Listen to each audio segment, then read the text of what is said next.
움직이는 거예요. 우리 영혼이 몸을 움직이는 것입니다. 착한 일을 하면은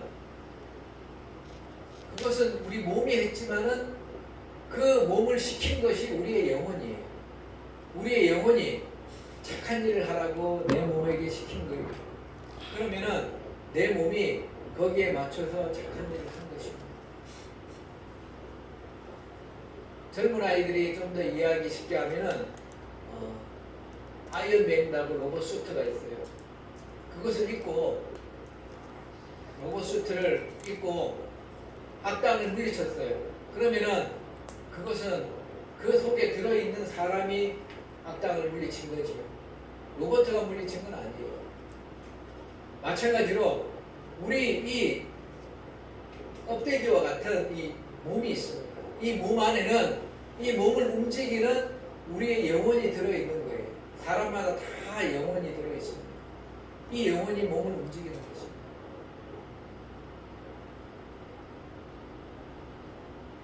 몸이 죽으면은 영혼은 몸에서 빠져나옵니다. 우리의 영혼은 몸에서 빠져나와요. 몸에서 빠져나와서 하늘로 올라갑니다. 하늘로 올라가서 그리스도의 심판대 앞에, 하나님의 심판대 앞에 서게 돼요. 서게 돼요. 그래서 예수 그리스도께서 심판하시는 거예요.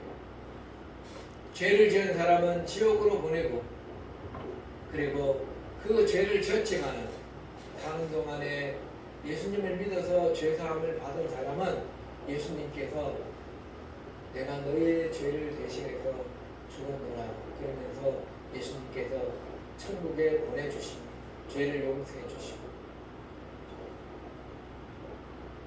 그래서 우리가 예수님을 믿는 거예요. 우리를 천국으로 인도해 주시는 분이 예수님입니다. 예수님께서 이 땅에 계실 때 말씀하셨어요. 뭐라고 말했냐면 마태복음 10장 28절에 보면은 몸은 죽여도 영혼은 능히 죽이지 못하는 자들을 두려워하지 말고 오직 몸과 영혼을 능히 지옥에 멸하시는 자를 두려워해라. 예수님께서 하신 말씀입니다. 이 땅에 사는 사람들이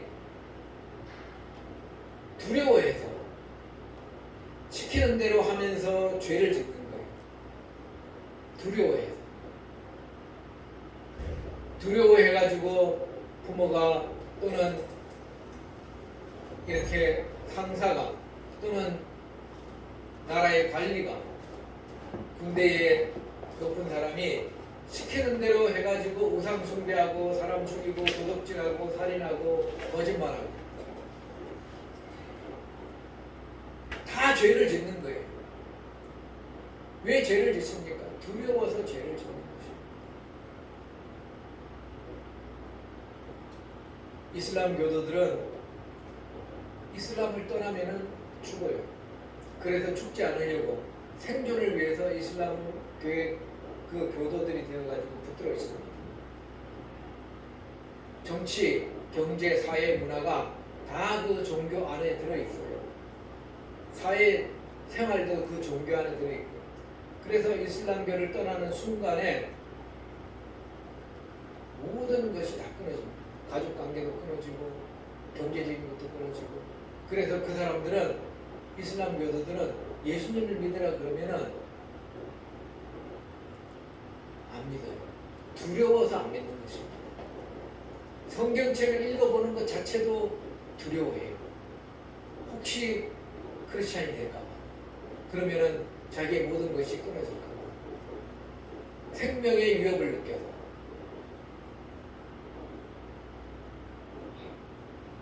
이슬람 경제는 꼬란다는 교리에 보면은 기독교인을 죽여도 된다는 그런 문구가 있습니다. 그래도 그들은 서슴없이 죽입니다. 그것이 자기의 신인 알라를 위한다고 생각을 하면서 죽인다는 거예요. 그래서 기독교인이 된다는 것은 생명을 걸고 기독교인이 되는 거예요. 그래서 이슬람 교도 지역에서 크리스찬이 되는 게 쉬운 일이 아닙니다.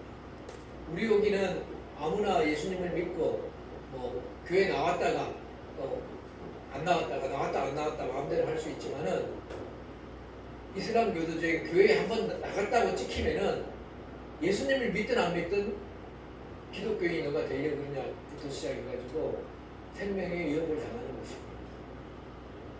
그 집을 불태우는 일도 수십 차례 있어요. 그러니까 두렵잖아요. 예수님을 믿는 것이 두려운 일. 예수님의 이 말은 그들에게 굉장히 위로가 됩니다. 몸은 죽여도 영혼은 능히 죽이지 못하는 자들을 두려워하지 말라. 오직 몸과 영혼을 능히 지옥에서 멸하시는 자를 두려워해라. 이 말이 유명한 말이에요. 우리가 신앙을 지키고 살아갈 때 이 말씀이 굉장히 귀중한 말씀이에요. 북한 공산 치하에서 공산주의 사회에서 예수님 믿는 것도 쉬운 일이 아니에요. 성경책을 봤다는 이유만으로 수용소에 끌려가서 강제 노동을 당하고 채찍을 맞고 빨가벗김을 당하고 굶주림을 당하고 모욕을 당하고 구타를 당하는 것이 바로 북한입니다.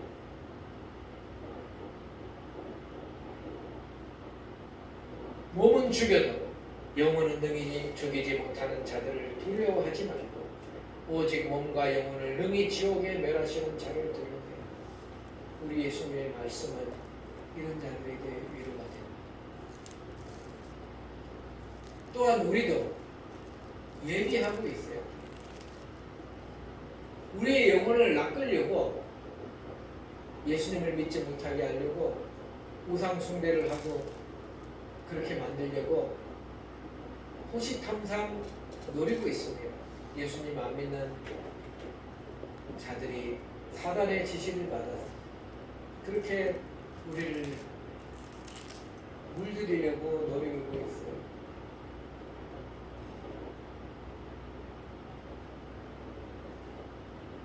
죽음과 상관없이 우리는 그런 유혹에 많이 있습니다. 집단 따돌림이라든지 경제적인 어려움이라든지 이런 것을 뭘 줄 것처럼 하면서 대신에 예수님 믿지 말라, 교회 가지 말라 그러면서 유혹을 합니다.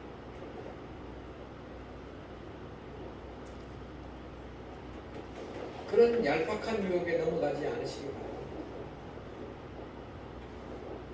예수님께서는 그런 유혹 정도야 너희들이 당연히 얘기해야 되지 않겠느냐 말씀하시면 다시 말씀이에요. 몸은 죽여도 영혼은 능히 죽이지 못하는 자들을 두려워하지 말라. 그런 자들을 두려워하지 말라는 것입니다. 모든 천지 만물의 권세와 능력과 부와 생명과 복은 다 하나님 아버지와 우리 주 예수 그리스도께로부터 오는 거예요. 사람에게서 그것을 받으려고 하면은 두려워하게 됩니다. 그럴 필요 없어요. 하나님께서 주시는 거예요. 하나님께서 길을 막을 때에는 하나님께서 이때 못하게 하시는 것은 하나님의 뜻이구나 이렇게 생각하시면 돼요. 하나님께서 못하게 하시는데 내가 억지로 막 그것을 하려고 하다 보면은 사고가 납니다. 하나님께서 못하게 하실 때에는 멈춰야 되는 거예요. 멈춰서 하나님의 인도하심에 그냥 순종해야 돼요. 지금은 못하게 해도 다음에 이루어 주실 때가 있는 거예요. 하나님께서 못하게 하실 때에는 다 우리의 유익을 위해서 못하게 하시는 것입니다.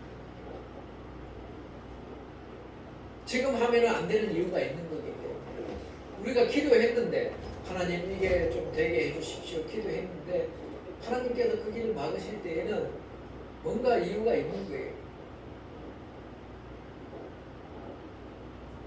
저희는 살면서 항상 그런 걸 기억나고요. 뭔가 일이 안 될 때 이게 왜 안 되지 왜 안 되지 그러면서 며칠 전에도 시골에서 이제 저희 장모님 소천하신 다음에 땅하고 건물하고 등기를 하는데 제가 준비를 해가지고 갔어요. 근데 안 되는 거예요.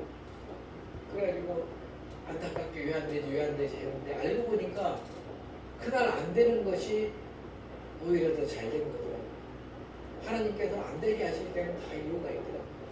그래서 우리 주영이 도움도 빌리고 그래가지고 이제 그 다음 달에 등기를 다 했습니다. 그 다른 일처리도 잘하고 그래서 참 하나님께서 안 되게 해주시는 것도 하나님의 은혜구나. 이번에 또 이렇게 대담 느끼게 됐어요. 우리는 한 번에 딱 잘 되게 해주면은 그게 하나님의 은혜라고 생각할 수 있지만은 그게 아니라 인생에서 하나님께 기도했는데 안 될 때에도 하나님께 더 좋은 길로 인도해 주시겠지. 느긋한 마음을 가져야 돼요. 나에게 뭔가 해줘야 될 그 사람이 그 사람이 해주는 것이 아니라 나는 하나님께서 그 사람을 시켜서 해주시는 거라고 생각을 해요. 그래서 안 될 때에는 하나님께서 뭔가 또 계획이 있으신가 보다. 하나님의 인도하심에 순종하고 하나님을 바라보고 사는 거예요. 사람을 바라보고 살면 안 됩니다. 인생을 살면서 나에게 뭔가 오더를 주고 돈을 주고 그 다음에 나에게 뭔가 베풀어 주는 사람을 바라보면 안 돼요. 하나님을 바라봐야 돼요. 내가 하나님을 바라볼 때에 하나님께서는 그 사람을 통해서 또는 그 사람이 아니면 또 다른 사람을 통해서 하나님께서는 나를 도와주시는 분이 하나님이세요. 그러니 하나님을 바라봐야 됩니다. 항상 하나님을 바라봐야 돼요. 하나님께서 모든 부귀와 재화와 생명과 권력과 건강과 모든 것이 다 하나님께서 주시는 것입니다. 모든 좋은 것은 하늘로부터 내려오는 거예요. 하나님께로부터 예수 그리스도께로부터 내려오는 것을 명심하시고 다시기 바랍니다. 그래서 몸은 죽여도 영혼은 능히 죽이지 못하는 자들을 두려워하지 말라. 오직 몸과 영혼을 능히 지옥에서 멸하시는 하나님을 두려워해라. 하나님을 두려워해라.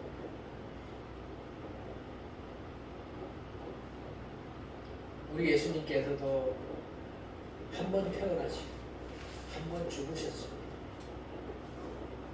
예수님께서는 언제 죽으셨습니까? 마태복음 27장 50절 말씀에 예수께서 다시 크게 소리 지르시고 영원히 떠나시다. 영원히 떠나시다. 이것이 바로 죽음인 것입니다.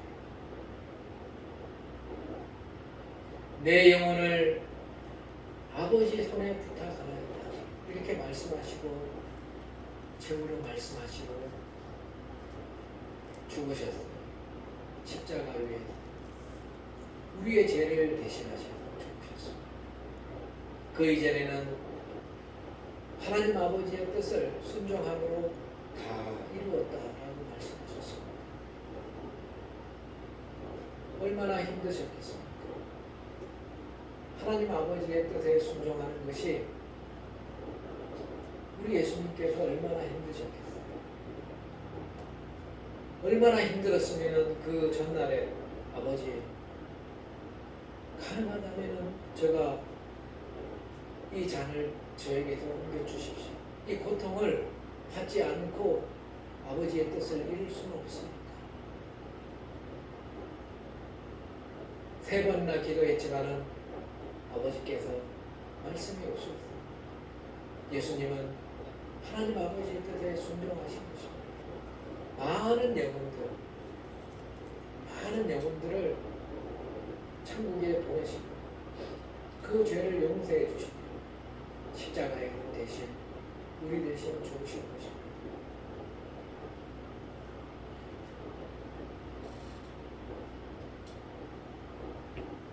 예수님께서는 너희가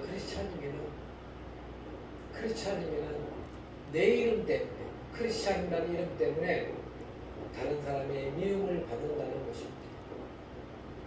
미움을 받을 것이라. 너의 머리털 하나도 상치 아니하리라. 누가복음 21장 17절에서 19절 말씀 누가복음 읽혀주시기 바랍니다. 누가복음 21장 17절에서 19절 말씀.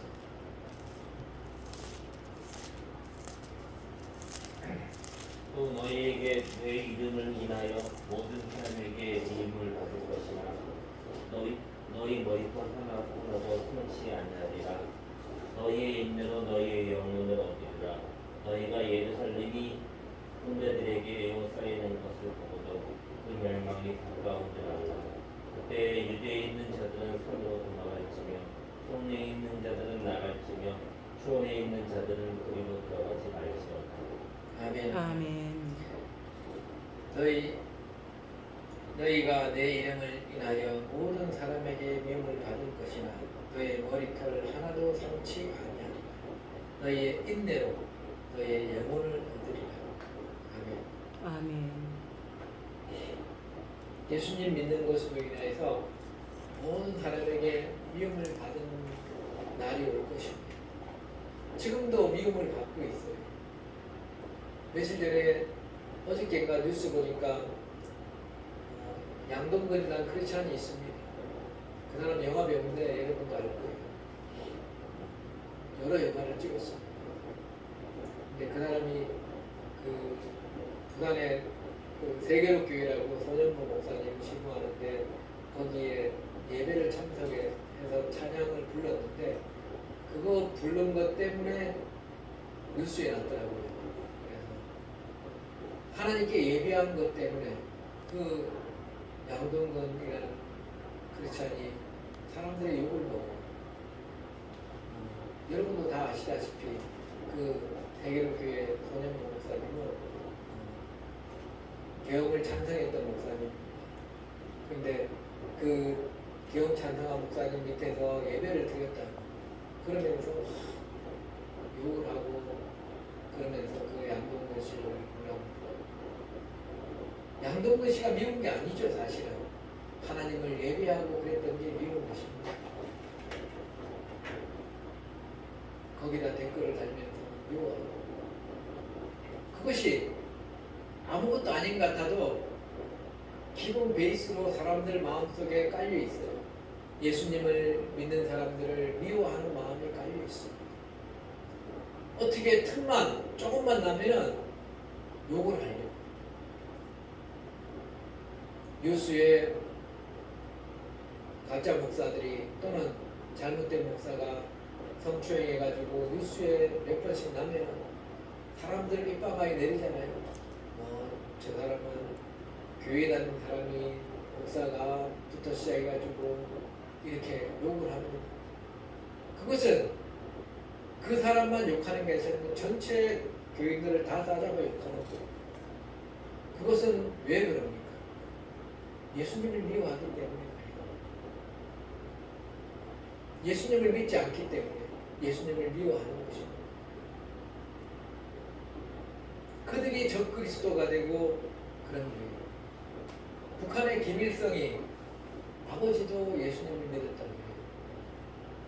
김일성이도 어릴 때는 교회를 갔다는 거예요. 예수님을 믿지 않으니까 나쁜 것만 보고 그리고 기독교인을 미워하는 감정만 키워간 것입니다. 공산당이라는 게 어디서 나왔습니까? 성경책에 있는데 보면은 사도행전에 보면은 초대교인들이 서로 성령이 충만해가지고 자기 물건을 자기 것이라 여기지 않고 서로 나눠 쓰면서 아주 행복하게 지냈다는 구절이 나옵니다. 그 구절을 인용해가지고 그것이 지상 낙원인 것처럼 공산당은 그런 데서부터 출발하는 거예요.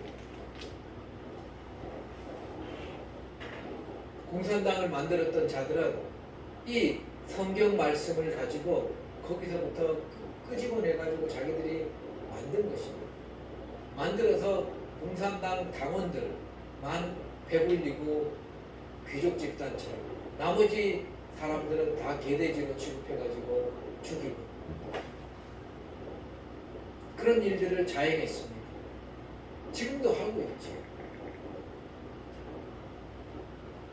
그 본질은 악에서 나온 것이고 사단에서 나온 것이고 기독교인을 미워하는 데서 나온 것입니다. 그래서 공산당은 우리 기독교하고는 완전히 반대되는 거예요. 그래서 공산당을 싫어하고 우리 대한민국은 반공이 그렇게 강한 것입니다. 그래서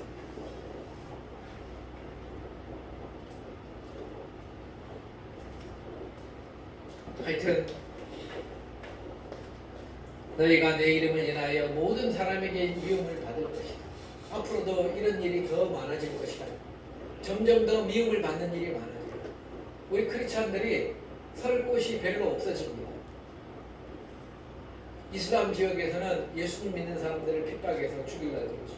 힌두교 지역도 그렇죠. 불교 지역도 그렇고 공산당 진영도 그렇고 그리고 하물며 자유롭게 예수님을 믿어도 되는 대한민국에서조차 안티 크리스찬들이 엄청 많습니다. 유럽은 안티 크리스찬들로 많이 점령당해가지고 교회에 나오는 것이 출석해서 예배드리는 숫자가 엄청 적어요. 우리나라에 최초에 대동강의 성경책을 가지고 왔던 토마스 선교사님을 보냈던 그 영국의 교회가 지금 가면은 두세 사람이 예배 드리고 있을 거예요. 교회 주변은 다 무덤이에요. 영국에서는 길거리에서 예수님 믿으라고 전도하는 것조차도 붙잡혀갈 그런 상황입니다. 차별금지법이라는 게 영국에 통과돼가지고 전도도 못하게 만들어요. 그래서 우리나라 교회에서 가끔씩 모여가지고 차별금지법 반대한다고 그런 것도 그런 이유에서 하는 것입니다. 크리스찬들이 설 곳이 점점 줄어들기 때문에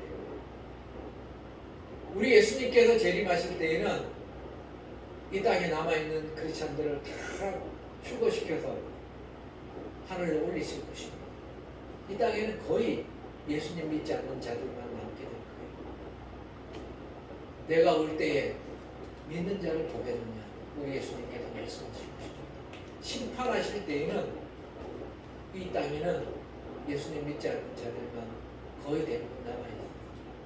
그렇게 악한 곳이 될 것이라는 것입니다. 그때쯤 되면은 짐승의 표를 받으라 그러겠죠. 짐승의 표가 없는 사람들은 매매를 할 수 없게끔 그렇게 만들 것입니다. 물론 짐승의 표는 지금도 지옥 간 사람들은 다 짐승의 표가 붙어 있습니다. 짐승의 표라는 것은 우상 숭배한 자들에게 붙어 있는 것입니다. 하나님의 표는 예수님 믿는 사람들 이마에 다 붙어 있습니다. 우리 눈에는 안 보이지만 하나님 눈에는 다 보이는 거죠.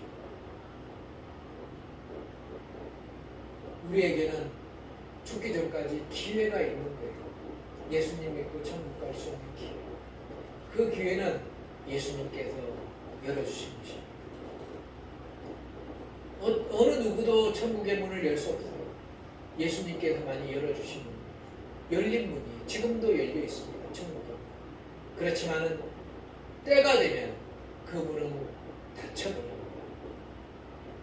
닫힌 후에는 저가 예수님을 믿어요. 저도 들어가게 해주세요. 앞만 부러지셔도 문이 열리지가 않아요. 천국에 들어갈 수가 없는 것입니다.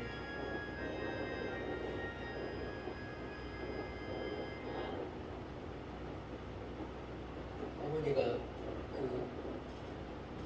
이렇게 예배드리다가 화면이 멈췄나봐요. 그래가지고 다시 전화가 온 것입니다. 그래서 제가 어머니 전화를 받은 거예요. 그냥 이렇게 통화로 예배드리면 될 것 같습니다. 너희가 내 이름을 인하여 모든 사람에게 미움을 받을 것이나 너희 머리털 하나도 상치 아니하리라. 이게 무슨 말씀입니까? 우상 숭배를 느부갓네살 왕이 강제로 진행했어요. 느부갓네살도 나중에는 예수님을 믿었습니다. 근데 초기에는 그가 자기가 하나님의 인도하심에 따라서 왕이 되고 그 지역을 다 통일했는데 하나님을 초기에는 믿지 않았어요. 그래서 자기 우상을 높이 세우고 절하지 않는 자는 다 풀무불에 집어던져서 죽여버렸습니다. 근데 다니엘의 세 친구 사드락과 메삭과 아벳느고는 하나님만 섬기기 때문에 그 우상에게 절을 하지 않은 거예요. 북을 치고 나팔을 불고 아정을 불고 소리를 지를 때 다 묵묵백관들이 서서 그 우상에게 절을 했는데 그 세 친구만 절을 하지 않은 거예요. 그래서 그들을 끌어다가 잡아다가 본보기로 풀무불을 7배나 더 뜨겁게 엄청 뜨겁게 해가지고 집어넣으라 그래서 끌고 가다가 옆에 같이 끌고 들어가던 간수들은 불타 죽었습니다. 근데 그들은 안에 들어갔는데 사람이 3명인데 딱 보니까 4명이에요. 한 명이 더 거기에서 지켜주고 있었던 것입니다. 불에 타지를 않아요. 그러니까 느부갓네살 왕이 보고 다시 나와보라 그랬더니 나와서 보니까 머리카락 하나도 안 탔다는 거예요. 그래서야 느부갓네살이 너희들이 믿는 하나님이 진짜 하나님이다 이렇게 얘기한 것입니다. 그것을 생각나게 해주는 구절입니다. 예수님께서는 너희 머리털 하나도 상치 않냐. 예수님께서는 우리의 몸을 부활시켜서 머리털 하나도 상치 않게 하시고 머리털이 다시 자라서 제가 지금 머리털이 없잖아요. 근데 죽은 이후에 다시 부활한 몸에는 저희 머리털도 많을 거예요. 그때 되면은 좀 멋있게 생겼구나 그럴 것입니다. 지금은 우리가 다 늙어서 별 볼 일 없지만 우리 몸이 부활할 때에는 청년의 모습으로 그리고 처녀의 모습으로 이렇게 부활할 거라서 엄청 멋있을 것입니다. 어떤 목사님이 천국에 가서 이렇게 천국 체험을 했는데 간증을 쓴 걸 보니까 동료 목사님이 천국에 있더래요. 그래서 그 목사님 만났는데 그 목사님 사모님을 봤는데 평상시에는 엄청 못생겼는데 천국에 보니까 너무 아름다운 모습이 있더랍니다. 그래서 우리들도 마찬가지입니다. 예수님께서 부활시켜 주실 때에는 우리 몸이 엄청 아름다운 몸으로 멋있는 몸으로 우리가 부활을 머리털 하나도 잃지 않고 예수님께서는 죽으셨을 뿐만 아니라 3일 만에 다시 살아나셨지. 예수님께서는 살아나셔서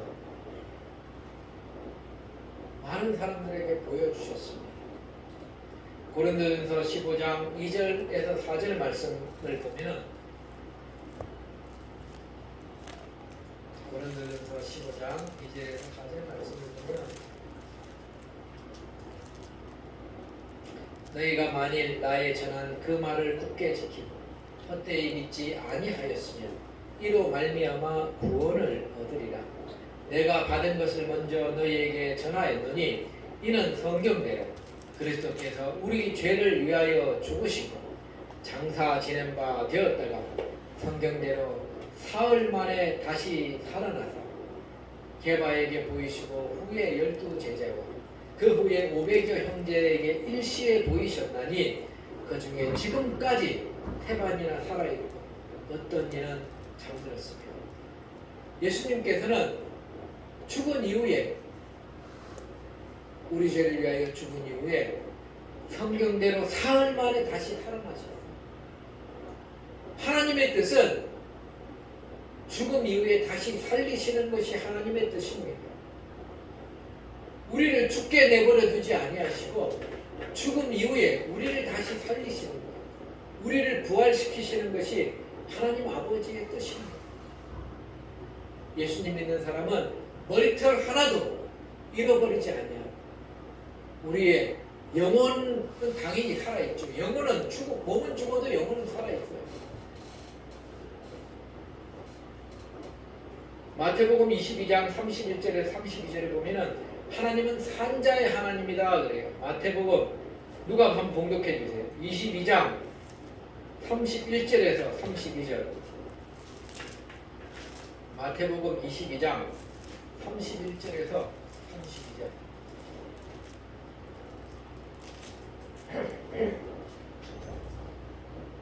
죽은 자의 부활을 의논할진대 하나님이 너희에게 말씀하신다. 나는 아브라함의 하나님이요 이삭의 하나님이요 야곱의 하나님이로라 하신 것을 읽어 보지 못하느냐. 하나님은 죽은 자의 하나님이시요 산 자의 하나님이시라 하시니. 아멘. 하나님께서는 산자의 하나님이다. 우리 몸은 죽지만은 우리의 영혼이 살아 있어서 아브라함도 천국에 살아 있고 이삭도 천국에 살아 있고 야곱도 천국에 살아 있습니다.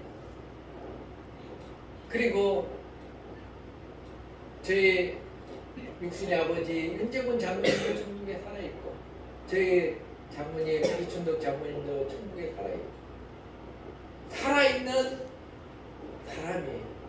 죽지 않았어요. 몸이 이 땅에서 죽었을 뿐입니다. 영혼이 살아 있어요. 그래서 죽은 자를 보고 예수님께서는 잠들었다 이렇게 얘기했습니다. 얘가 자고 있다. 언제든지 하나님께서는 깨우면은 일어날 수가 없어요. 일어나라. 그러면은 잠자고 있다가 일어나는 것입니다. 하나님 보실 때는 영혼이 살아있기 때문에 그 영혼을 만나보고 있기 때문에 산자의 하나님이에요. 살아있는데 막 그 살아있는 사람이 살아있는데 제사 지내고 그러면 안 되지요. 당연히.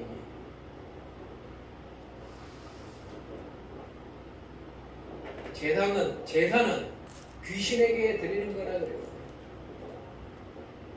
귀신에게 제사 지내는 것을 하나님은 미워하신다고 했습니다. 하나님의 미움을 받으면 우리가 벌 받는 거예요. 제사 지내는 자마다 벌 받을 것입니다. 잘 안 돼요. 제사 지내는 사람은. 제사를 주관하는 자들은 다 잘 안 됩니다. 집에 우환도 많고 병도 많고 고통도 많고. 왜? 하나님께 미워하는 일을 하기 때문에 그런 거예요. 그래서 하나님은 살아있는 자의 하나님이에요. 지옥 간 자들, 김일성 같은 자들, 그 다음에 북한의 김일성에게 충성했던 강영욱 목사라는 자들부터 시작해가지고 예수님 믿지 않고 죽은 자들은 다 지옥에서 살아있습니다. 다 살아있어요. 하나님의 벌을 받고 있는 거죠. 하나님은 죽은 자의 하나님이 아니라 산자의 하나님.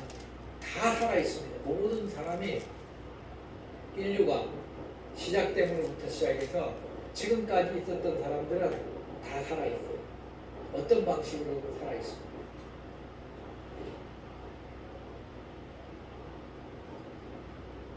그런데 예수님 믿는 사람에게는 하나님께서 부활을 시켜주시는 거예요.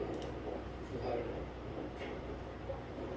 마지막으로 고린도전서 15장 42절부터 58절까지 한번 보겠습니다. 고린도전서 15장 42절부터 제가 한번 본문께 드리겠습니다. 죽은 자의 부활도 이와 같으니 썩을 것으로 심고 썩지 아니할 것으로 다시 살며 욕된 것으로 심고 영광스러운 것으로 다시 살며 약한 것으로 심고 강한 것으로 다시 살며 육의 몸으로 심고 신령한 몸으로 다시 사나니 육의 몸이 있은즉 또 신령한 몸이 있느니라. 신령한 몸을 주시겠다. 이 육신의 몸이 있는 것처럼 하나님께서 주시는 새로운 육체가 있어요. 그 신령한 몸을 우리에게 건강하고 아름답고 멋진 몸을 우리에게 주시겠다는 것입니다. 다시는 죽지 아니하는 것. 그걸 주실 분은 하나님밖에 없어요. 다시 죽는 그런 하찮은 몸이 아니라 다시는 죽지 않는 몸을 하나님께서 우리에게 때가 되면 주실 것입니다. 영광스러운 몸을 주실 거예요. 강한 몸을 주실 거예요. 썩지 아니하는 몸을 주실 것입니다. 여러분, 그날을 기대하시면서 사시기 바랍니다. 예수님을 믿는 자에게 하나님께서 은혜로 주시는 겁니다. 그래서 예수 그리스도 강림하실 때에 우리의 영혼과 몸을 보존해 주십니다. 이런 하나님을 의지하시면서 살아가시는 우리들이 다 되시기를 주 예수 그리스도 이름으로 축원드립니다. 아멘. 기도하시겠습니다. 할렐루야. 영광과 존귀와 찬양과 경배를 받으시게 합당하신 하나님 아바 아버지, 우리 주 예수 그리스도와 성령 하나님이시, 우리 주 예수 그리스도 강림하실 때 우리의 몸과 영혼을 보존해 주시는 하나님을 찬양하고 감사를 드립니다. 아멘. 그를 위하여 우리 죄를 대신하여 십자가에 죽으시고 또한 사흘 후에 부활을 시켜주신 우리 주 예수님을 생각하며 하나님 아버지께 우리 주 예수님께 감사를 드립니다. 아멘. 주님 만나는 그날까지 흠없이 티없이 살게 하여 주시옵시고 아멘. 항상 인도하여 주시옵소서. 아멘. 감사드리며 영광 받으실 예수 그리스도 이름으로 기도드리옵나이다. 아멘.